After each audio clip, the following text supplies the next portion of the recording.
Once again to little ലോകനാസ് life coach with love. ഇന്ന് stress മാനേജ്മെൻറ്റിൻ്റെ കാര്യം പറയാം. സ്ട്രെസ് എന്നുള്ള വാക്കൊന്നും ഞാൻ എൻ്റെ ചെറുപ്പത്തിൽ കേട്ടിട്ട് പോലുമില്ല. By birth I belong to the southern region of Kerala. അവിടെ തെറിക്കുത്തരം മുറിപ്പത്തരം എന്നുള്ള രീതിയിൽ ജീവിച്ച എനിക്ക് സ്ട്രെസ് എന്നുള്ളതൊന്നും ഞാൻ അറിഞ്ഞിട്ടേ ഇല്ല. പക്ഷേ പിന്നീട് ഞാൻ അറിഞ്ഞ സ്പിരിച്വാലിറ്റിയും ഭാഗവതവും ഒക്കെ എന്നെ വേറൊരു തലത്തിലേക്കാണ് നയിച്ചത്. അതുകൊണ്ട് തന്നെ കുറേയേറെ പരീക്ഷണങ്ങളിലൂടെ കടന്നു പോകേണ്ടി വരുന്നത് മൂലം അനുഭവിക്കുന്ന ഒരു സ്ട്രെസ്സും ആങ്സൈറ്റിയും ഒക്കെ ഉണ്ടെന്നുള്ളത് വാസ്തവമാണ്. അപ്പോൾ എൻ്റെ പ്രായത്തിലുള്ള കുറേ സ്ത്രീകൾ അനുഭവിക്കുന്നതാണ് ഇപ്പോൾ ഈ ആങ്സൈറ്റി, ഡിപ്രഷൻ. അതിൻ്റെയൊക്കെ കാരണം വളരെ ചെറുതാണ് കേട്ടോ. നമ്മുടെയൊക്കെ അമ്മച്ചിമാരെയും അമ്മൂമ്മമാരെയൊക്കെ കണ്ടുപഠിച്ചാൽ അവർക്കൊന്നും ഒരു സ്ട്രെസ്സും ഇല്ല. കാരണം എന്താണ്? They were working hard to lead that life അല്ലേ. ഇപ്പോൾ ബ്രെത്ത് എക്സസൈസുകളുണ്ട്. അത് നമ്മൾ സെൻറ്ററിൽ പോവുക, ചെയ്യുക, നമുക്ക് ഫീസ് കൊടുക്കണം, ഗുരു വേണം, എല്ലാം നല്ലതാണ് കേട്ടോ. ഞാൻ I have been under the training, എല്ലാം നല്ലതാണ്. അപ്പോൾ ഞാൻ ഇന്നലെ ആലോചിച്ചപ്പോഴാണ് ഈ ബ്രെത്ത് വർക്ക്ഷോപ്പ് എന്ന് പറയുന്നത് നമ്മുടെ ബ്രീതിങ്ങിൻ്റെ പല ലെവല് എക്സ്പ്ലോയിറ്റ് ചെയ്യുന്ന ഒന്നാണ്. ഓരോ ക്രിയകളൊക്കെ ചെയ്യുന്നതെന്ന് പറയുന്നത് ഇതൊക്കെ നമ്മുടെ അടുക്കളയിലുണ്ടായിരുന്നതാണ്. നമ്മുടെ അമ്മൂമ്മമാർ കുനിഞ്ഞു നിന്ന് വിറക് കീറുമായിരുന്നു അല്ലേ. അപ്പോൾ ശ്വാസം ഇൻഹെയിൽ ചെയ്യുന്നു, എക്സെയിൽ ചെയ്യുന്നു. പിന്നെ നമ്മൾ അടുക്കളയിൽ നിന്ന് പുറത്താക്കിയ കുറേ പേരുണ്ട്. അവരായിരുന്നു നമ്മുടെ സ്ട്രെസ് മാനേജ്മെൻറ്റിൻ്റെ ആൾക്കാർ. ആരൊക്കെയാണെന്നറിയാമോ? ഒരലും ഒലക്കയും. വലിയ ഒലക്ക എടുത്ത് പൊന്തിക്കണമെങ്കിൽ വലിയൊരു ശ്വാസം മുകളിലോട്ട് എടുക്കണം. അത് താഴേക്ക് ഇടണമെങ്കിൽ വലിയൊരു ശ്വാസം എക്സെയിൽ ചെയ്യുക അല്ലേ. അപ്പോൾ ഇതിൻ്റെ 3 തലങ്ങൾ എന്ന് പറയുന്നത് സ്ലോ, മീഡിയം ആൻഡ് ഹാർഡ്. ആദ്യം അരി ഇട്ട് കഴിഞ്ഞാൽ നമ്മൾ ഒലക്കയെടുത്ത് ഇടിക്കുക എന്ന് പറയുന്നത് ഹാർഡാണ്. പിന്നെ അത് പൊടിഞ്ഞ് വരുമ്പോൾ അത് മീഡിയത്തിലേക്ക് വരുന്നു, പിന്നെ അത് സ്ലോയിലേക്ക് വരുന്നു.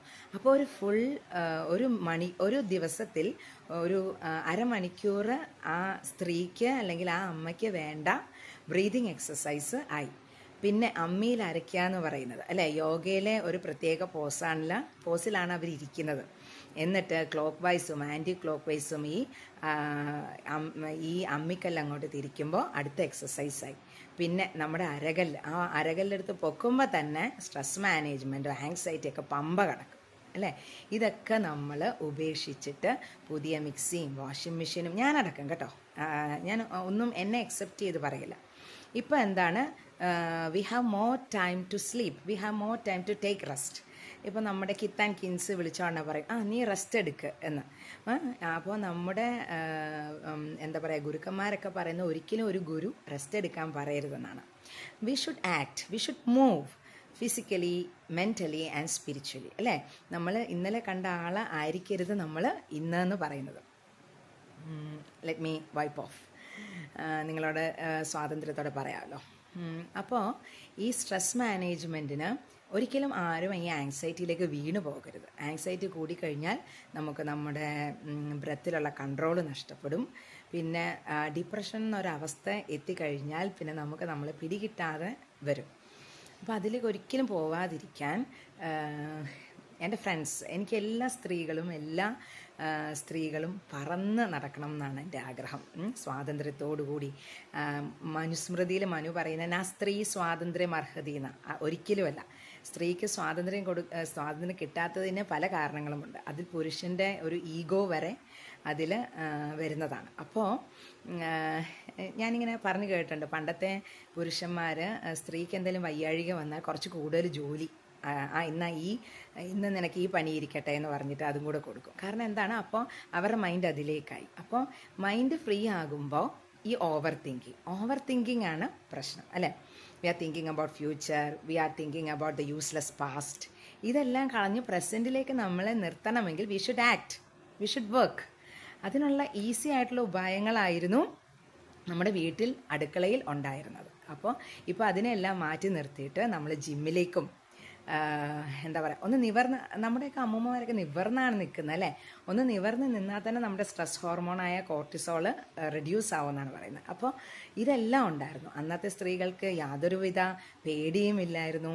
ഇനി പണ്ടത്തെ അമ്മച്ചിമാർ പറയും, അതിയാൻ്റെ 2 ചവിട്ട് കിട്ടിയില്ലെങ്കിൽ, അതിയാനൊന്ന് മുടിക്ക് കുത്തി പിടിച്ചില്ലെങ്കിൽ എനിക്ക് ഉറക്കം വരത്തില്ലെന്ന്. അതും ഒരു ബുദ്ധിപൂർവമായ ഒരു അവരറിഞ്ഞ് മനസ്സിലാക്കിയാണ്. എന്താണ് പറയുക, ഒരു that is the easiest way to attain orgasm എന്നാണ് പറയുന്നത്, as far as a lady is concerned.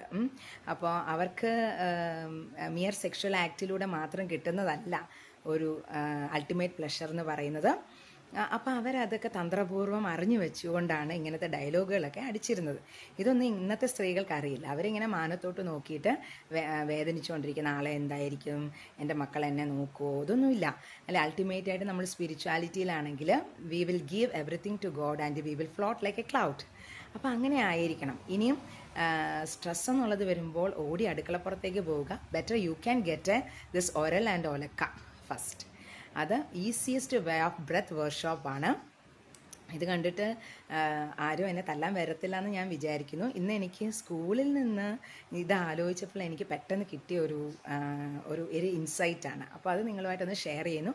Best wishes for every women and be happy, fly like an ordinary one, be courageous to face the world, be brave to perform before everyone, especially those who are criticizing. And I love you so much. Bye. Little Lokanath.